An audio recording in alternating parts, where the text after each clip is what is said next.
दोस्तों, तालिबान का नाम लेते ही हमारे जहन में कोई ख्याल आता है तो वो है कंधार विमान कांड, जिसने भारत को ऐसा नासूर दिया जिसके जख्म आज तक नहीं भरे हैं।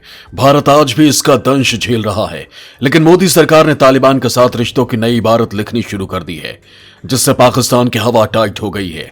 लिहाजा उसने अपने खुराफाती दिमाग से एक चाल चली है और इस चाल के लिए उसने अपने पालतू कुत्तों यानी आतंकियों का इस्तेमाल किया है।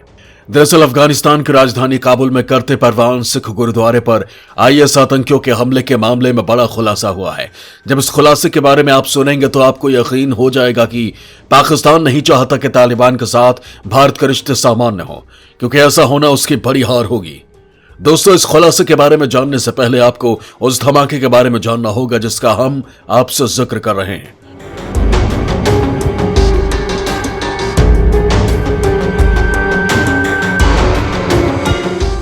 दोस्तों, अफगानिस्तान की राजधानी काबुल में एक गुरुद्वारे पर शनिवार यानी 18 जून के तड़के भीषण आतंकी हमला हुआ। आतंकवादी बाहर से गोलियां चलाते हुए गुरुद्वारे के भीतर दाखिल हुए और सिखों के घरों को भी निशाना बनाया। हमलावरों ने सुरक्षाकर्मी की हत्या कर दी और ग्रेनेड के साथ अंदर घुसे। हमले की सूचना मिलने के बाद पास की चौकियों पर मौजूद तालिबानी सदस्यों को मिलते ही वो मौके पर पहुंचे। यहां हमला सुबह की प्रार्थना शुरू होने से करीब आधा घंटे पहले हुआ। खालसा ने कहा कि अगर हमला कुछ देर बाद होता तो अंदर और भी लोग मौजूद होते। स्थानीय समय अनुसार सुबह करीब 6 बजे करते परवान इलाके में पहला विस्फोट हुआ। प्रत्यक्षदर्शी के मुताबिक विस्फोट के कारण आसमान में धुएं का गुबार फैल गया। अमाक के हवाले से इस्लामिक स्टेट ने इस हमले की जिम्मेदारी ली है। आतंकवादी संगठन ने गुरुद्वारे पर हमला करने वाले सुसाइड बॉम्बर की पहचान अबू मोहम्मद के रूप में की है। इस्लामिक स्टेट के खुरासान प्रांत के केंद्रीय बयान में कहा गया कि 18 जून का हमला पैगंबर मोहम्मद के बचाव में किया गया था और ऐसा हमला होना भी चाहिए। इस्लामिक स्टेट ने दावा किया है कि उसने काबुल में किए गए इस हमले में कुल 30 हिंदुओं और सिखों को मार दिया या घायल किया है। इसके अलावा तालिबान के 20 सदस्य भी मारे गए हैं या घायल हुए हैं। हालांकि दूसरी मीडिया रिपोर्ट के मुताबिक हमले में एक सिख श्रद्धालु और तालिबान के एक सदस्य की मौत हो गई है। कुछ और रिपोर्ट्स में कहा गया है कि तालिबान की वजह से इस्लामिक स्टेट के हमलावर घटनास्थल पर नहीं घुस पाए। हमले के बाद से पूरे इलाके में दहशत का माहौल है। दोस्तों, यहां आपको बता दूं कि अफगानिस्तान में हिंदुओं और सिखों का एक बहुत छोटा समुदाय रहता है।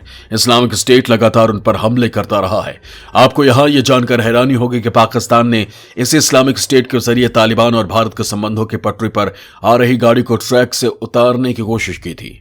वो कैसे, आपको बताऊंगा, लेकिन पहले ये बता देता हूं कि इस्लामिक स्टेट का भारतीय गुरुद्वारे पर हमले के पीछे का मकसद क्या है। दोस्तों, हालिया हमले के पहले आईएस की केंद्रीय कमान और मीडिया संगठन ने पैगंबर मोहम्मद पर टिप्पणी के मामले में कोई टिप्पणी नहीं की थी, जबकि उसके प्रतिद्वंदी अलकायदा और उसके समर्थकों ने कड़ी प्रतिक्रिया जाहिर की थी।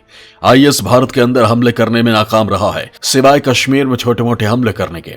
लिहाजा इसमें कोई आश्चर्य नहीं कि उसने अफगानिस्तान में श्रद्धालुओं को निशाना बनाकर सॉफ्ट टारगेट चुना। जानकारों का कहना है कि ग्लोबल जिहाद के नेतृत्व को लेकर अलकायदा और आईएस की मौजूदा प्रतिद्वंदिता में काबुल में गुरुद्वारे पर हमले को आईएस अलकायदा पर बढ़त की तरह पेश करेगा। वो बताएगा कि हम दस्तावेज जारी करने और ऑनलाइन चेतावनी देने के बजाय सीधी और तुरंत कार्रवाई करते हैं। खुद को तेजी से कार्रवाई करने वाले संगठन के तौर पर दिखाकर वो जिहादियों के बीच अपनी छवि और मजबूत करना चाहता है। इससे उसे अपने संगठन में जिहादियों की भर्ती में भी मदद मिलेगी। उसकी इस कोशिश का असर भी दिखने लगा है। इंटरनेट पर इस्लामिक स्टेट के समर्थकों ने उसकी इस कार्रवाई की सराहना भी की है। ये एक तरह से इस्लामिक स्टेट का अलकायदा पर हमला भी है। जिहादी प्रतिद्वंदिता के संदर्भ में देखें तो ये एक तरह से तालिबान को भी नीचा दिखाने की कोशिश है। पिछले साल अफगानिस्तान में सत्ता में आने के बाद से इस्लामिक स्टेट लगातार तालिबान को कमजोर करने की कोशिश में लगा हुआ है। इस तरह के हमले कर वो ये दिखाना चाहता है कि तालिबान अफगानिस्तान में सुरक्षा और स्थिरता नहीं ला सकता। वो धार्मिक अल्पसंख्यकों की रक्षा करने में भी नाकाम रहेगा। अफगानिस्तान को जिहादियों का मैदान बनने से भी नहीं रोका जा सकता। उसका यही मकसद पाकिस्तान की सोच की उपज है, जिससे भारत और तालिबान के रिश्तों की डोर मजबूत नहीं हो पाएगी। वो कैसे, मैं आपको बताऊंगा, लेकिन उससे पहले इस्लामिक स्टेट के पूरे मकसद के बारे में आपको जानना जरूरी है। आईएस का तीसरा और अहम मकसद ये है कि वो पैगंबर मोहम्मद पर टिप्पणी से पूरी दुनिया के मुस्लिमों के बीच फैले गुस्से को भुनाना चाहता है और खुद को इस्लाम के रक्षक के तौर पर पेश करना चाहता है। हाल में इसने हिंदुओं और सिखों के हवाला देकर तालिबान को मूर्ति पूजकों के संरक्षक कहा था। ये गौर करने वाली बात है कि ये हमला तालिबान सरकार की ओर से भारतीय सरकार के सदस्यों के मेजबानी के कुछ ही दिनों बाद हुआ। इस तरह ये तालिबान की इस्लामिक विश्वसनीयता पर भी चोट पहुंचाने की कोशिश है। हाल में ISKP समर्थक मीडिया ग्रुप अल अजीम ने एक लंबा बयान जारी कर तालिबान की इस बात की निंदा की थी। उसने पैगंबर मोहम्मद मामले में भारत को कमजोर जवाब दिया। दरअसल 2 दिन पहले तालिबान ने पैगंबर मोहम्मद पर टिप्पणी की निंदा की थी और भारत को ऐसी कट्टरता को रोकने के लिए कहा था जो इस्लाम का अपमान करती हो। इस हमले के जरिए इस्लामिक स्टेट ये दिखाने की कोशिश कर रहा है कि वो इस्लाम का एकमात्र असली रक्षक है। IS ने 2020 में सिख श्रद्धालुओं पर हमले करते हुए भी इसी तरह का दावा किया था। उसने कहा था कि कश्मीर में मुस्लिमों के साथ जो हो रहा है वो उसका बदला ले रहा है। दोस्तों, आपको बता दूं कि जिस इस्लाम पर दिए बयान का इस्लामिक स्टेट बात कर रहा है वो नुपुर शर्मा का है, जिसे लेकर भारत में काफी हंगामा हुआ था और अरब कंट्री ने भी इसकी काफी निंदा की थी। हालांकि बयान के बाद ही बीजेपी ने अपने दोनों नेताओं पर कार्रवाई करते हुए उन्हें पार्टी से निकाल दिया था। लेकिन इस बयान को लेकर पाकिस्तान ने मुस्लिम कंट्री को भड़काना अभी तक नहीं छोड़ा है, क्योंकि इसके जरिए वो भारत की छवि दुनिया में धूमिल करना चाहता है। लेकिन वो चाह कर भी ऐसा नहीं कर पा रहा था, लिहाजा उसने एक गहरी साजिश रची और इस साजिश का केंद्र बिंदु तालिबान को बनाया। वो कैसे, आपको बताता हूं। दोस्तों, अफगानिस्तान की राजधानी काबुल में करते परवान सिख गुरुद्वारे पर IS आतंकियों के हमले के मामले में बड़ा खुलासा हुआ है। भारतीय सुरक्षा एजेंसियों का कहना है कि आतंकी संगठन इस्लामिक स्टेट खुरासान का पाकिस्तान के साथ करीबी संबंध है और यह हमला तालिबान और भारत दोनों को ही संदेश देने के लिए किया गया हो सकता है। भारत और तालिबान के बीच अफगानिस्तान में नई दिल्ली के फिर से वापसी को लेकर काफी बातचीत चल रही है, जो पाकिस्तान को पसंद नहीं है। ऐसे में यह आतंकी हमला पाकिस्तान की बड़ी साजिश है। एक रिपोर्ट के मुताबिक गुरुद्वारा करते परवान पर हमले से अब एक बार फिर से बहस शुरू हो गई है कि क्यों भारत को काबुल में अपना दूतावास फिर से खोलना चाहिए या नहीं। वो भी तब जब काबुल की सुरक्षा तालिबानी गृह मंत्री सिराजुद्दीन हक्कानी के पास है, जो पाकिस्तान का पाला हुआ अंतर्राष्ट्रीय आतंकी है। दोस्तों, दरअसल कुछ दिन पहले भारतीय विदेश मंत्रालय के शीर्ष अधिकारी JP सिंह के नेतृत्व में एक भारतीय दल तालिबान के कब्जे के बाद पहली बार काबुल के दौरे पर गया था। इस दल ने तालिबान के विदेश मंत्री आमिर खान मुत्तकी और गृह मंत्री सिराजुद्दीन हक्कानी से मुलाकात की थी।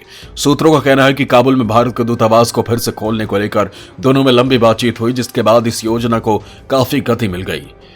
इसी का नतीजा था कि अधिकारियों का एक दल भी भेजा जाना था, जिससे वीजा और मानवीय सहायता के कार्यों को अंजाम दिया जा सके। लेकिन इसी बीच पाकिस्तान ने इस्लामिक स्टेट के जरिए काबुल में गुरुद्वारे पर हमला कर दिया, जिससे भारत कोई कदम उठाने से पहले अपने नागरिकों की सुरक्षा के बारे में सोचे। हालांकि तालिबान ने अभी भी भारत की सुरक्षा का पूरा भरोसा दिया है और कहा है कि वो भारतीय दूतावास और उसके कर्मचारियों की पूरी रक्षा करेंगे। लेकिन ताजा हमले ने तालिबान और भारत के बीच तेजी से बढ़ रही गाड़ी पर ब्रेक लगाने का काम किया है। भारत के अफगानिस्तान में पूर्व राजदूत अमर सिन्हा का कहना है कि गुरुद्वारे पर हमला इस बात की स्पष्ट चेतावनी है कि भारतीय हितों और अल्पसंख्यकों को निशाना बनाया जाएगा। तालिबान चाहता है कि भारत दवाओं और मानवीय सहायता को फिर से पहले की तरह शुरू करे, लेकिन विशेषज्ञ इसको लेकर चेता रहे हैं। उन्होंने कहा कि भारतीय दल के दौरे और तालिबान की दोस्ती की पहल से पाकिस्तानी सेना के कान खड़े हो गए हैं। पाकिस्तान को यह भी नागवार गुजरा है कि तालिबान के रक्षा मंत्री और मुल्ला उमर के बेटे मुल्ला याकूब ने भारत में अफगान सैनिकों के प्रशिक्षण को फिर से शुरू करने का प्रस्ताव दिया है। लिहाजा वो कुछ ऐसा करना चाह रहा है कि दोनों देशों के बातचीत में जो भी प्रगति हुई वो खत्म हो जाए और भारत तालिबान के साथ किसी भी मसले पर आगे न बढ़ सके। हालांकि भारत की तरफ से अभी विदेश मंत्रालय ने टीम भेजने की खबर पर कोई टिप्पणी नहीं की है, लेकिन सूत्रों की माने तो अफगानिस्तान जाने वाले दल को सुरक्षा अनुमति मिलने का इंतजार है। अभी फिलहाल स्थानीय लोगों की मदद से दूतावास के कार्यों को चलाया जा रहा है। वहीं विभिन्न शहरों में स्थित महावाणिज्य दूतावास पूरी तरह से बंद है। दोस्तों, एक वक्त पर अफगानिस्तान हजारों हिंदुओं और सिखों का घर हुआ करता था, लेकिन दशकों के संघर्ष के बाद अब यहां सिर्फ गिनती के हिंदू और सिख बचे हैं। हाल के सालों में बचे हुए सिखों को लगातार IS की लोकल ब्रांच निशाना बना रही है। सिख समुदाय के नेताओं का अनुमान है कि तालिबान शासित अफगानिस्तान में सिर्फ 140 सिख बचे हैं, जिनमें से ज्यादातर पूर्वी शहर जलालाबाद और राजधानी काबुल में हैं।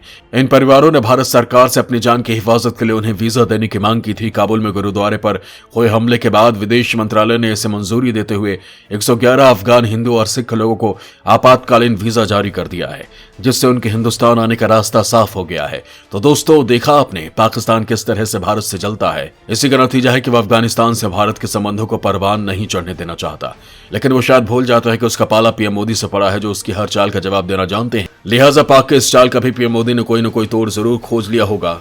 जय हिंद, जय भारत।